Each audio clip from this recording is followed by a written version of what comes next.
If you joined last week's show, you know that Dr. David Notter was my guest, and we decided in the second segment that we would need to have him back for a two-part episode.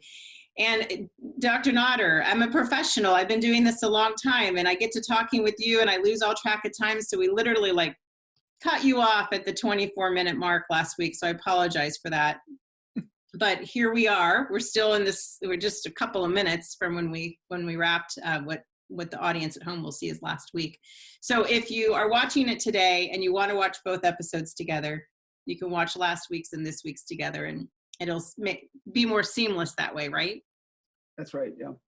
So we covered a lot in the first episode and talking about the importance of listening to the patient, being part of the healing process with them, feeling the patient, touching the patient, examining the patient, and also the patient's responsibility. And if you had a thought you wanted to finish on that we were talking about a moment ago, which was really last week now, please do, because I've never had to cut anyone off like that. And you're the last person on the planet I'd want to interrupt. So my apologies.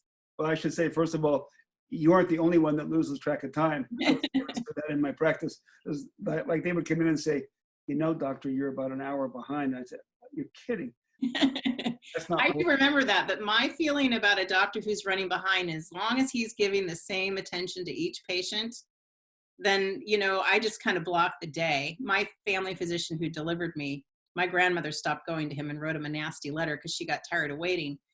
But there is no man whose hands I would have been rather been in when I received my diagnosis, and so it's always worth the wait for doctors like that. But there are practitioners, some of my partners that I love that we work together. We hired basically in the old days, and then work together. Some of them can do as good a job or better than I'm describing, and stay on time. So it is possible. Anyway, what I was saying about the balance. Yes, about the patient's responsibility. It is hard. Patients are vulnerable. They come in without believing that they have any input at all. They want the doctor to take care of them. They want the team, the nursing team, the reception team, the physician team, the clinic team, the radiation therapy team, the whole thing. They want that team to take over their disease and get it out. So that actually impedes the dynamic of self-responsibility. They want to give themselves over and be cared for and be cured, be made whole. They don't have any way of knowing usually, unless they come with different sets of assumptions in their character about self-advocacy. Otherwise, they don't really have a sense of how to do it, or even if they can do it. So how does that work? How do you foster that over time? Well, a good example of that actually is something that doesn't happen nowadays anymore. But in the old days, we didn't have in the hospital, we didn't have hospitalists taking care of patients. So we would be taking care of those patients in the hospital and, of course, in the office. And you make rounds usually twice a day on those patients, and you would discharge them yourself. So there was more of a cohesive thing. Well, when the patient would go home, this is way before the electronic medical record, which is a whole different subject, which we don't have time to get into. It's not a pure blessing. I'll just say that. It's difficult, actually. It has good points, bad points. That's not our subject.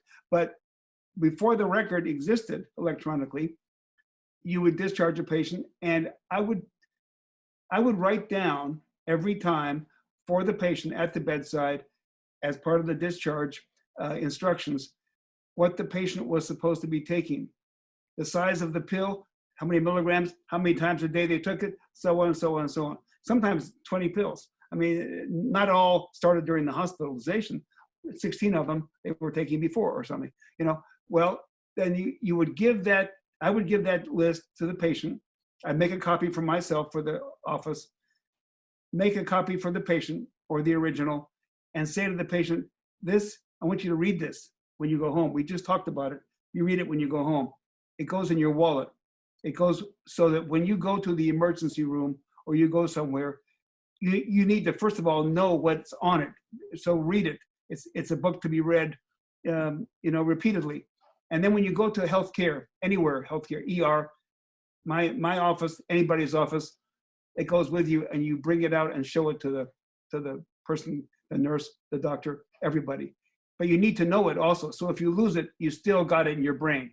Well, that's a good way to exemplify the possibility of self-advocacy. If you don't know what you're taking and you show up in the ER, what do you expect the doctor to do? Mm-hmm. That's very true. And I think that the more complicated your case, I know that when Wesley had about 8 hospital stays in that year that he was sick, and it was at a big teaching hospital in Houston, which can be a blessing and not so much. Yes, that's right. And to have to re-explain everything every time, and his saturation, his oxygen saturation was so low, and it was so perplexing, and they're trying to like figure it out in the ER. And I'm like, we already know he's going to the ICU.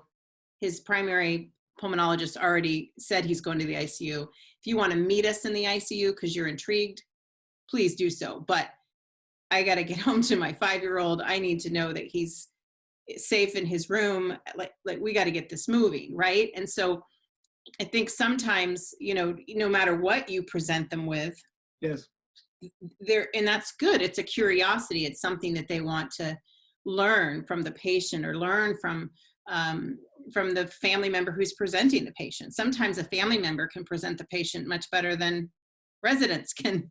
That's right. The patient. Right. No, you're right. Yeah, and so I feel like there's that it is a balance between knowing enough about yourself and your care to get the best care you can, and then also being okay with, it's my team's job to look out for some things that are way beyond what I can take care of right now. Yes, And, but I think you're exactly correct. As what you said. The other thing about it is, I believe, as you talk to the patient, because you get to know these patients the patient comes to you repeatedly, of course, because cancer isn't a one-stop shop. Mm-hmm. Oh, my goodness sakes. Even if it's very simple, which sometimes it is, it's still not that. So you have a chance, you, the doctor, you, the medical team, everybody together. The medical side of it has a chance every time the patient comes in to validate the patient's opinions. And you can't do that if you're not listening to and watching and sometimes examining the patient. The more you validate the patient, say, thank you for telling me that. I would not have known that. How did you know to say that? Blah, blah, blah. I mean, that's an example, okay? The patient gets an idea that he or she is competent. And heard that they're being competent. Mm-hmm. I mean, essential.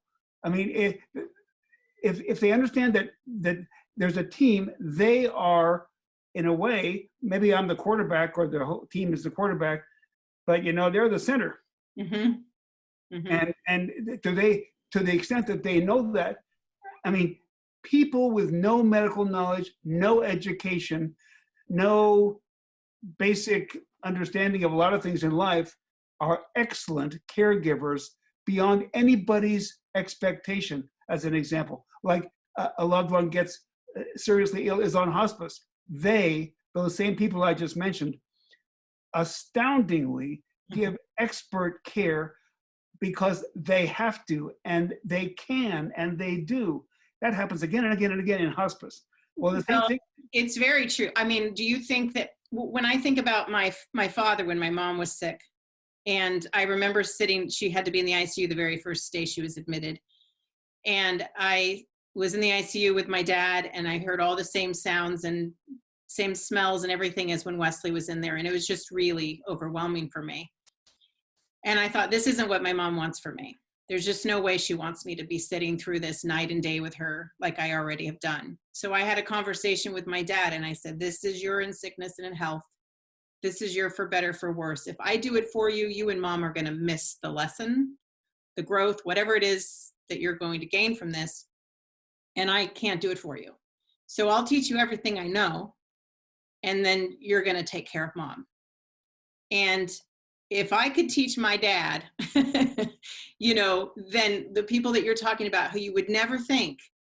I mean, I don't go to my mom. She has follow-up and everything, and I'm part of conversations with her doctor for the annual visit. But when things have come up, they handle it. And I think that that's kind of what we're talking about here, is taking that, the person that you think you don't even know that they're capable, and then they rise to this occasion that they never would have wanted to participate in, and make a difference all the way around through the whole entire process. That's right. I mean, that is exactly correct. The capacity of the human being to rise up to challenge and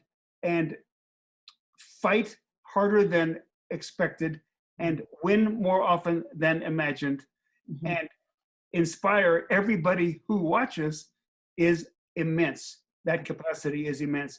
And sometimes the doctor and the nurse ought to and should, in a nice way, scold the patient and say, listen, you had a fever last night of 101. Why didn't you call in? We talked about that. Okay, so now you get a quiz. What are the 3 things that you have to remember to call in for?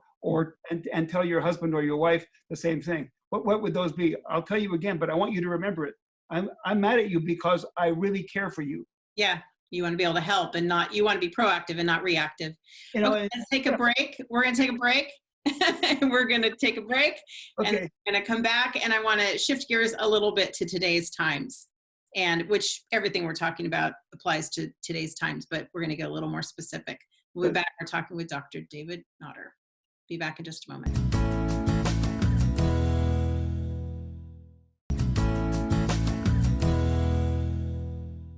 Hi, I'm jumping right back in with Dr. David Notter. So good to talk with you today. Lots of interesting conversation always, whether it's on the show or in person. Thank you. And sometimes the show is in person. So thanks for joining me via Zoom right now in these conditions. Speaking of these conditions, you know, I mentioned earlier an outsider looking in. I meant from a physician's point of view. You know, you're not in the trenches like you used to be. And did you ever think that in your lifetime of medicine or retirement from medicine, you would see what we're going through now? Never. I never did. I mean, I don't even remember growing up, you know, in junior high school and such. We had pandemics of sorts, you know, swine flu and this and that. I mean, pandemics are a part of biology, actually. And I never would have imagined that this would happen. I mean, it is a major hit against exactly what we've been talking about. I mean, can you imagine a bigger detriment to engagement than talking to somebody on a screen where you can still hear them, you can still see them on the screen? It's not the same as seeing them in the room. You can't touch them, you can't examine them. I mean, you're basically hamstrung. Well, and one of the things I think about with COVID patients right now and their families not being able to get to them, but also patients who are not sick with COVID, who are, say, chronic, you know, illness patients or acute illness patients like cancer, who are being treated for cancer in a shorter term situation, or what my mom went through, that had we not been on the case, I don't think she would have survived if we were having to maneuver COVID, because we wouldn't have been able to see all we needed to see. I don't want to think that, because I don't want to think that there are other people at the same risk. But in looking at my greatest concern throughout this has been not only for the COVID patients and their family, but for the patients in general, and how families are navigating not getting to be there. And I know some hospitals are handling things a little differently now, but in general, it's been a lot of aloneness.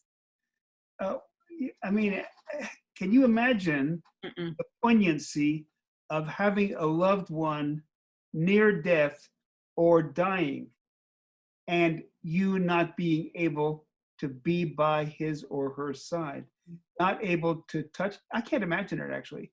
I can't imagine actually doing it. I can't imagine actually agreeing not to go into the room, even if I had to go some other way to get there. You know what I mean? I just can't imagine that. Well, and so from a doctor's point of view, what advice? I mean, I know that you feel like you're not in this as a doctor, but you're a doctor. you are, and you're a good one, and you were for many years. So what is your advice to the people, the caregivers, the family members who are outside of this? How do you navigate that? You know, there's no good answer for that. I think, in a way, the only answer is highly incomplete and not very articulate, and that is, if you see someone in your family likely to be sick in the next, well, few months now, and last year would be a year and 6 months in March of 2020, if you see that person, bad emphysema, a person who's got very bad health, a person that is elderly and ill with chronic conditions, before the person actually might have to go into the hospital, you need to touch that person and have conversations with that person and say, if we ever can't see you, I want you to remember these things. I want to write down some things. I want to give you some pictures right now when you're not in the hospital. And you have to take those, or I have to take them, or the ambulance has to take them with you if you go there, because I have to be with you some way or other, no matter what. Mm-hmm. I don't know that that can even happen, but I mean, that's the most interesting part about you, Dr. Notter, is that I don't know what answer I was expecting, but that's a human answer. That's not even really a doctor's answer. That's just wanting to take care of the people you love. Well, it's an answer that I learned from the patients. Mm-hmm. When the patients were sick in the hospital room, they wanted pictures of their family, pictures of their grandkids. They wanted the engagement, the relationship. Even indirect relationship is far better than no relationship. One thing I will say for sure is, well, for you and I, for example, you never treated me in terms of like, you know, a chemotherapy regimen or anything like that. I was past that when I met you. I only saw you once a year. And I consider you one of the most impactful physicians of my lifetime. And I've been around a few, you know, whether it's for myself or my other family members. And I consider you a friend. And I think that there's something to like sucking the people into your life, you know, like, you know, bringing in the pictures. You know, when Wesley was being treated, we brought Hunter to some of the appointments when they were deciding to put him on the organ donation list or recipient list. Uh-huh. We wanted them to know who they were fighting for. And it shouldn't change how they treat any patient because they know their story. But I'm still in touch with some of those people because of the story, because they knew our story. And I just believe in building that relationship. So I suppose my advice to people would be, you can still build that relationship with their care team from a distance. Yes, that's true. You can. You can be assertive and you can be respectful and you can have some needs met of your own, of when you want to hear, when can I hear? I need to hear daily. I need to hear twice a day. When is the best time for that? Because they, you know, people in the position of treating these patients, I have a good friend who's a nurse, and she said, boy, how I miss those prying family members, you know, because she's having to be the caregiver, the nurse, you know, trying to advocate as a, you know, what the family would do. And there's just this huge missing piece without having the family being part of it. Well, that's an interesting thing. It's ironic what you just said about your friend missing the prying family members.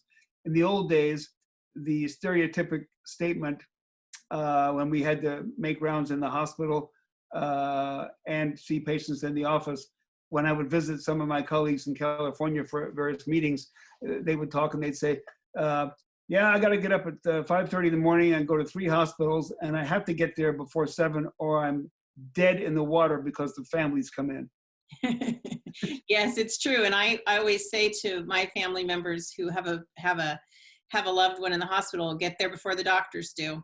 Be waiting, because and it could be 7 a.m., it could be 10 a.m., depends on where you are in the list, but that morning time. And I'd imagine they've worked out something with family members to have that communication in the times of COVID, whether they're a COVID patient or not.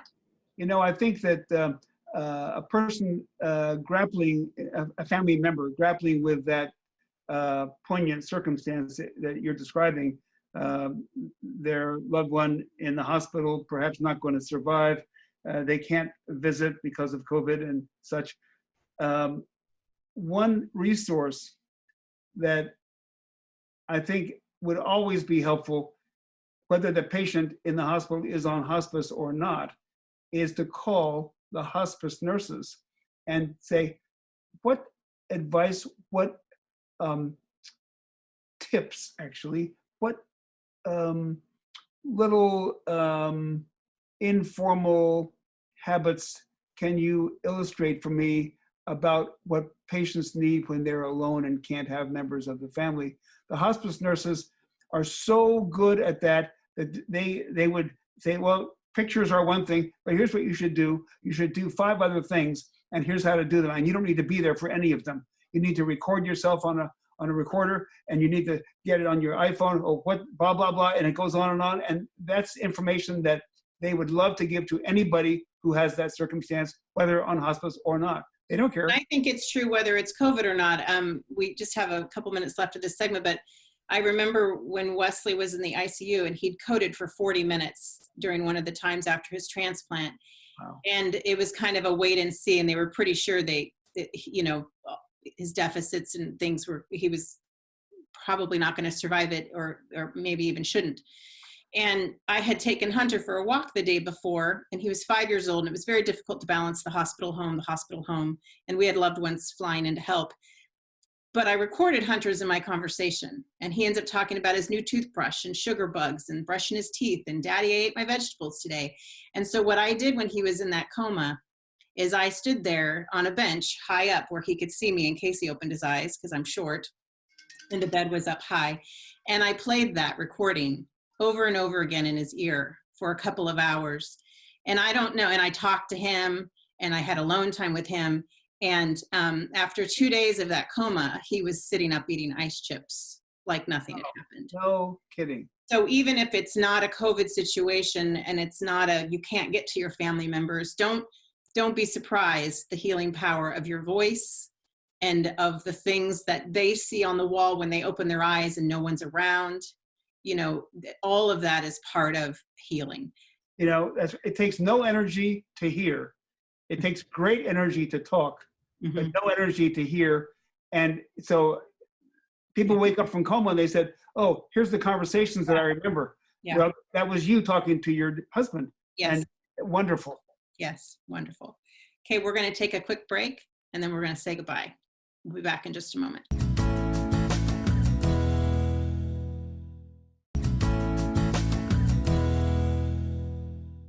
Just want to thank you, Dr. Notter, for being on the show, and it's always good to catch up. Yeah.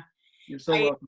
Yeah, I mentioned to my son Hunter that I was going to have you on the show, and he said to say hello, and he knows what you mean to us. Of course, when he was a kid, I didn't tell him all the details of being a scared mom, wanting to live a long life and get to raise him, but he's more aware of that effort and fight now. So thank you for being part of, us getting to live a long life together.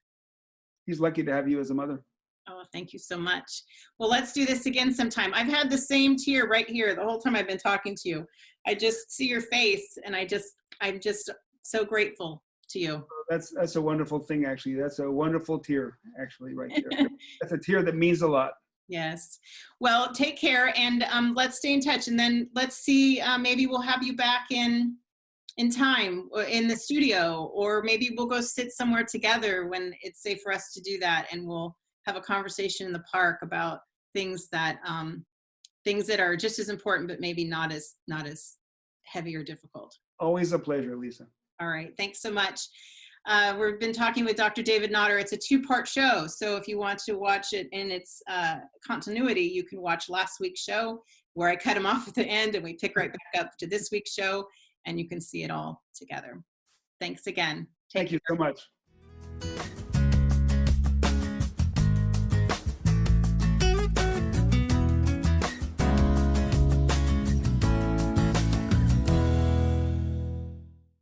Do you want to become part of the most dependable brand of vehicles today? Then start looking at Town Toyota. Come drive the best-selling, totally redesigned 2019 RAV4. Come check out the powerful towing performance of the Tundra. It's built for the worksite and the weekend. Forge your own path and seek tougher roads in the Tacoma. Leave no trail left unchallenged. Whatever your vehicle needs, Toyota has a seat for you. Come visit us today.